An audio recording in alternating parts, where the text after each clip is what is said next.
जय सिया राम स्वजनों। गुरु शब्द की महिमा का कोई अंत नहीं है।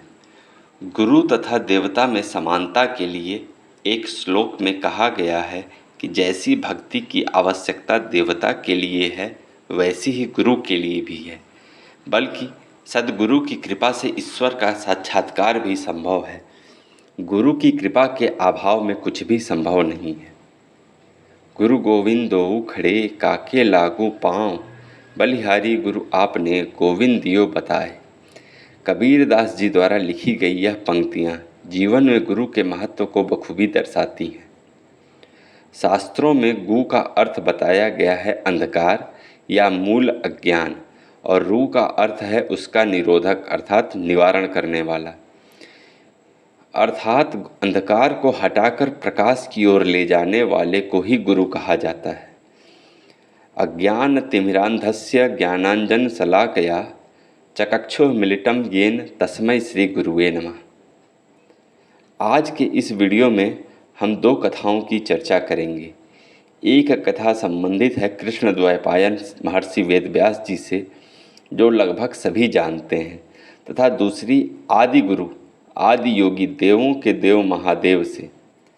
कृपया अपने व्यस्त समय से 5 मिनट का वक्त निकालकर इस वीडियो को अंत तक देखें तथा अधिक से अधिक लोगों तक इस वीडियो को पहुंचाएं। आषाढ़ मास की पूर्णिमा को भगवान श्री हरि विष्णु जी के अंश स्वरूप कलावतार महर्षि वेदव्यास जी का जन्म हुआ था। उनके पिता का नाम ऋषि पराशर तथा माता का नाम सत्यवती था।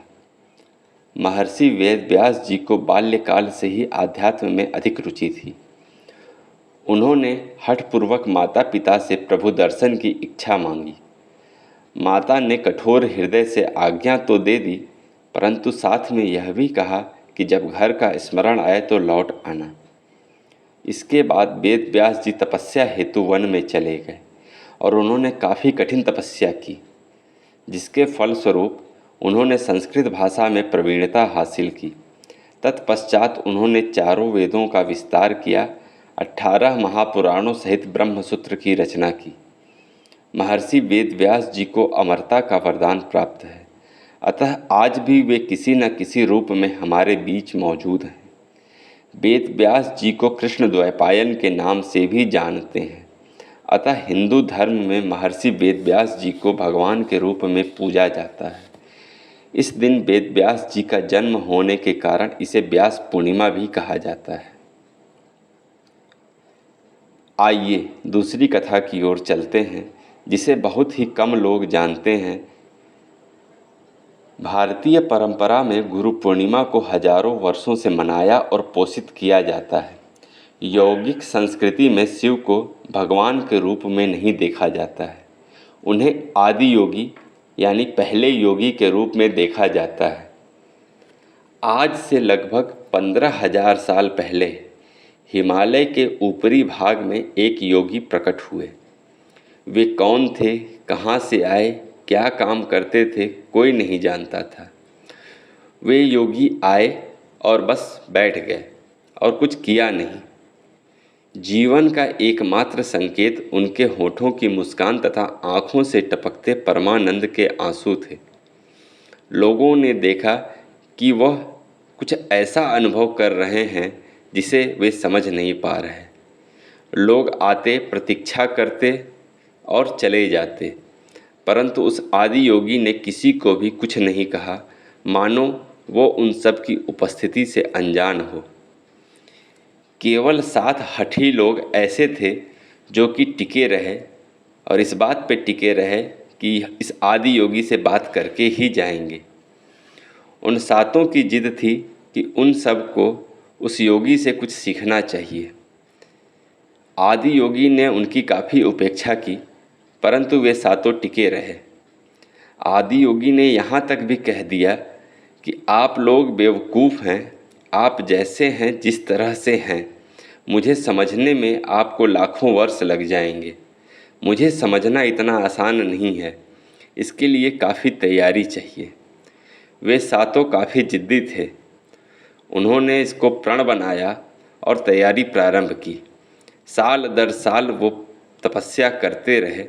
और अपने आप को तैयार करते रहे। इस तरह 84 साल बीत गए। फिर एक पूर्णिमा के दिन आदि योगी ने उनको देखा और उनके आभा मंडल की चमक से प्रभावित होकर उनका गुरु बनने का फैसला लिया। फिर अगली पूर्णिमा जो आषाढ़ मास की पूर्णिमा थी, उस दिन आदि योगी ने खुद को गुरु के रूप में बदल लिया। उन्होंने दक्षिण की ओर रुख किया, इसलिए उन्हें दक्षिणामूर्ति के रूप में जाना जाता है। और वे 7 शिष्य सप्तऋषि के रूप में जगत में विख्यात हुए। इस प्रकार दक्षिणायन की पहली पूर्णिमा गुरु पूर्णिमा है, जिस दिन पहले गुरु देवों के देव महादेव का जन्म हुआ। अर्थात इस दिन से पहले वे आदि योगी थे, परंतु आषाढ़ पूर्णिमा के दिन उन्होंने उन सप्त ऋषियों का गुरु बनना स्वीकार किया। हजारों वर्षों से गुरु पूर्णिमा को हमेशा उस दिन के रूप में पहचाना और मनाया जाता था जब मानव के लिए नई संभावनाएं खुलती थीं। आइए इस दिन को अपने गुरु को समर्पित करें। आदि योगी की उपस्थिति में अपने सद्गुरु के सानिध्य में चंद्रमा को देखते हुए अपनी आंतरिक भलाई के लिए इस गुरु पूर्णिमा कुछ ऐसा शुरू करें जिससे आप मानव तंत्र को एक अंतिम संभावना में बदल सकें। ओम श्री गुरुवे नमः।